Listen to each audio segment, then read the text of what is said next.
manggagawa ng Toyota at kanilang mga pamilya at sa lahat po ng mga security guards, kapulisan na nandito po sa Dole at sa mga kababayan natin nagdaraan dito sa harapan ng Department of Labor. Babasahin ko po ang mensahe ng pag-iisa para sa September 23 Internationally Coordinated Protest ng mga manggagawa ng Toyota sa Pilipinas na nananawagan para sa kagyat na implementasyon ng ILO recommendation. Ang Defense of Philippines ay mahigpit na nakikiisa sa pagkilos ng mga manggagawa ng Toyota Motors Philippines Corporation at kanilang mga pamilya ngayong araw para sa katarungan sa lahat ng manggagawang iligal na tinanggal at para itigil ang patuloy na pagpapahirap at panunupin ng Toyota sa kanyang mga manggagawa. Kasama ninyo kami sa inyong buong araw na paglalakbay at sama-samang pagprotesta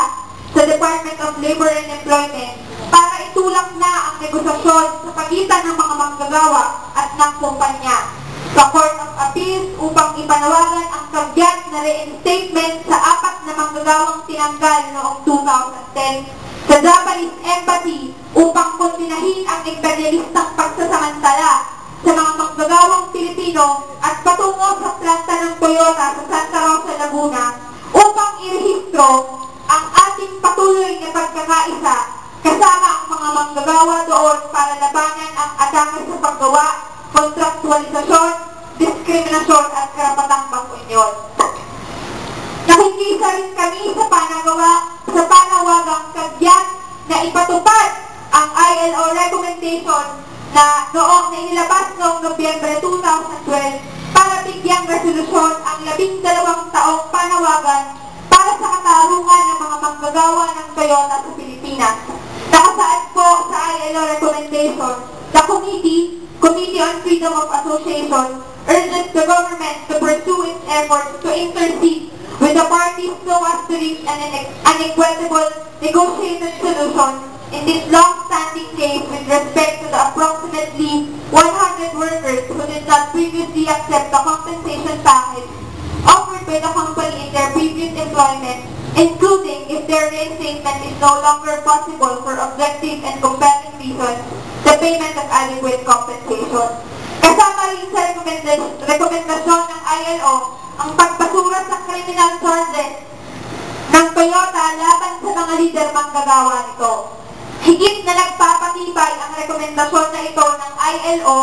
na lehitimo at makatarungan ang pakikibangan ng mga manggagawa, kanilang mga pamilya at kasama ang buong manggagawa at mamamayan sa daigdig na sumusuporta sa laban ng Toyota workers, lalo na ang kanilang solidarity group sa Japan, Germany at iba pang bansa.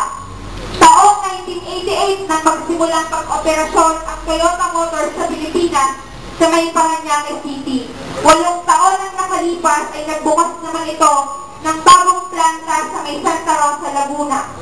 Simula nito, walang humpay ang kumpanyang Toyota sa pagpapahirap sa kanyang manggagawa at pagkakamal ng limpak-limpak na tubo. Nakapagbenta ito ng mahigit 800,000 sasakyan mula taong 1988 hanggang Hulyo ng 2013. Hindi kailanman tumigil ang Toyota sa pagdurog sa pagkakaisa ng mga manggagawa at sa pag-oorganisa ng kanilang unyon. Taong 1992 at 1997, dinurog ng kumpanya ang nabubuong pagkakaisa ng manggagawa sa pamamagitan ng panunuhol at promosyon sa ilang tumatayong lider. 1998 nang itinayo ng mga manggagawa ang Toyota Motors Philippines Corporation Workers Association o TMPCWA bilang unyon na sumisimbolo sa pagkakaisa at pagigingit ng manggagawa para sa disenteng trabaho, sahod at kalayaang mag-organisa.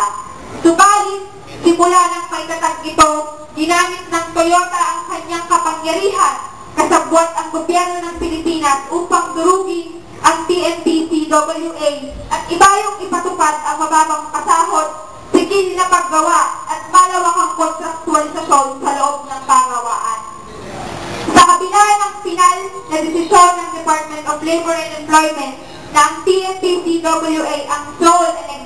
and exclusive bargaining agent noong Marso 16, 2001, malawakan pa rin tinanggal ng Toyota ang mahigit 200 na manggagawa, mga kasapi at opisyalis ng Union.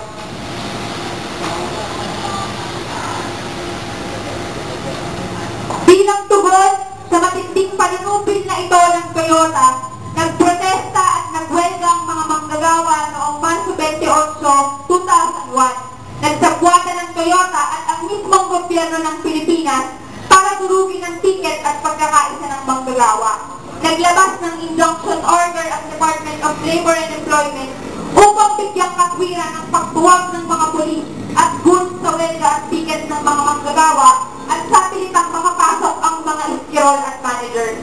Sa kasagsagan ng welga, sumugod sa Malacanang ang top executives ng Toyota kasama ang iba pang mga Japanese multinational corporations upang diktahan si Arroyo na patigilin ang mga manggagawang nakawelga at kung hindi ay ilalabas nila ang lahat ng investments nila dito sa Pilipinas. Kasunod nito, ang paglabas ng kausapang assumption of jurisdiction mula sa kalihim ng DOLE noon na si Patricio Santo Tomas, deklarasyon ng National Labor Relations Commission na iligal ang mga protesta ng mga manggagawa at legal ang malawakang tanggalan at pagsampa ng mga gawa-gawang kaso sa mga lilang manggagawa ng Toyota. Nagpatuloy ang tanggalan at panunupil sa mga manggagawa at leader. Taong 2010 ay tinanggal naman ang Vice President ng Union at batang mga kasapi. Marapat lamang na pagpugayan ang 12 taong pakikibakan ng mga manggagawa ng Toyota Motors. Pakikibakang nagsilbi hindi lamang sa mga manggagawa ng Toyota kung hindi sa buong bansa. Bunga ng malakas na paglaban ng mga manggagawa, taong 2004 ay naglabas ng desisyon ang Supreme Court ng pagkilala sa Union at pagsisimula ng Collective Bargaining Agreement. Naglabas naman ng rekomendasyon ng ILO sa 2003 na sinampang reklamo ni Ed Cubelo ng TNPCWA noong 2004, 2010 at ang pinakabago ay ang 2012 na rekomendasyon pabor sa maayos na resolusyon at pagbibigay ng katarungan sa mga manggagawang tinanggal. Ngayong taon, tuluyan ng ibinasura ng Korte ang kasong kriminal na isinampa ng Toyota laban sa 20 manggagawa, kasapi at leader ng Union habang unti-unting nakikita natin ang posibleng negosasyon sa pagitan ng manggagawa at Toyota. Hindi matatawaran ng iba yung pagtaas ng kamulatan ng manggagawa ng Toyota tungo sa pagiging organisador at edukador ng iba pang mga manggagawa, magsasaka, maralita, migrante at mamamayan sa loob at labas ng bansa para sa demokratikong interes sa lupa, trabaho, kabuhayan, paninirahan at paghahangad ng tunay na kalayaan, demokrasya at pagbabagong panlipunan. Sa karanasan ng mga manggagawa ng Toyota ay isang konkretong larawan ng sistematikong pagyurak ng mga kapitalista at dayuhang kumpanya at mga imperialistang bansa sa karapatan ng manggagawa upang magkamal ng dambuhalang tubo, wasakin ang diwa ng unionismo at pumili ng pagkakaisa at lakas na nagdidiin ng pagbabagong panlipunan. Konkretong larawan ito ng masamang kalagayan ng manggagawang Pilipino sa ilalim ng sistemang kontrolado ng mga dambuhalang negosyante at mga dayuhan na kung saan ang batas at ang gobyerno ng Pilipinas ay naglilingkod sa interes ng negosyo at dayuhan. Katulad na lamang ng naging karanasan ng mga manggagawa sa Nestle, Triumph International, Coca-Cola, Pepsi-Cola, Innodata, Dole Philippines, Philippine Airlines, ABS-CBN, Sirtec, Procter & Gamble, gayon din sa mga lokal na kumpanya tulad ng Advance Shoes, Pentagon Steel Corporation, Cobansyat at sa marami pang manggagawang kontraktual at walang trabaho na biktima ng fleksibilisasyon sa paggawa. Kasama kami sa diwa, paninindigan at pagkilos ng mga manggagawa ng Toyota para sa tunay at ganap na katarungan na nakakamit lamang sa pamamagitan ng kanilang militanteng pakikibaka. Kaisa rin kami sa patuloy na panawagan ng manggagawa para sa makatarungang kompensasyon at higit sa lahat ay ang maibalik ang mga manggagawang tinanggal para sa kalayaang makapag-organisa, mag-unyon at matamasa ng mga manggagawa ang kanyang karapatan. Higit sa lahat, magkasama tayo, kaisa ang iba pang mga manggagawa at mamamayang Pilipino para wakasan ang isang sistemang naglilingkod sa interes ng dayuhan at iilan at para pantayin ang isang bagong sistemang tunay na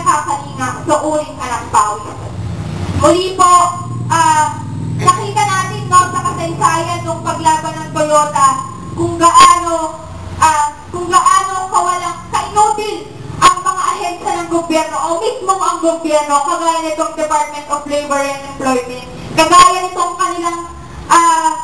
pinakita dun sa kasaysayan ng mga manggagawa na mga desisyon na sila mismo ang naglabas, ngunit sila rin mismo ang bumabawi at lumalabag,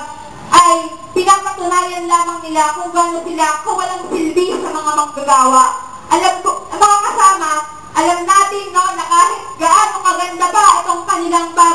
itong kanilang building, gaano ilang patong na pintura pa ang kanilang itapal dito, ay masama na ang tingin dito ng mga manggagawa at mamamayan dahil sa mula nang itayo ang departamentong ito ay hindi sa tunay na naglingkod sa interes ng mga manggagawa at ng mga mamamayan. Kaya po, tayo nandito, hindi lang para hilingin sa kanila, kung hindi singilin mula sa kanila ang tunay na dapat na nakukuha ng mga manggagawa mula sa mga ahensya ng gobyerno ganito. Nandito tayo upang kalampagin sila na sana kahit sa bandang huli man lang ng pakikibakan ng mga manggagawa ng Toyota ay tubusin nila ang kanilang sarili at maging kaisa ng mga manggagawa upang magtuloy-tuloy ang naipatupad ang ILO recommendation at magkaroon na ng isang makamanggagawang resolusyon sa 12 taong pakikibakan ng mga manggagawa ng Toyota. Muli po, kasama po ninyo ang Defender of Philippines at iba pang mga manggagawa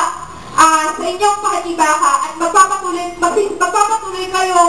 na inspirasyon sa pakikibaka ng iba pang mga manggagawa sa ating bayan. Mabuhay ang mga manggagawa ng Toyota at kanilang mga pamilya. Mabuhay!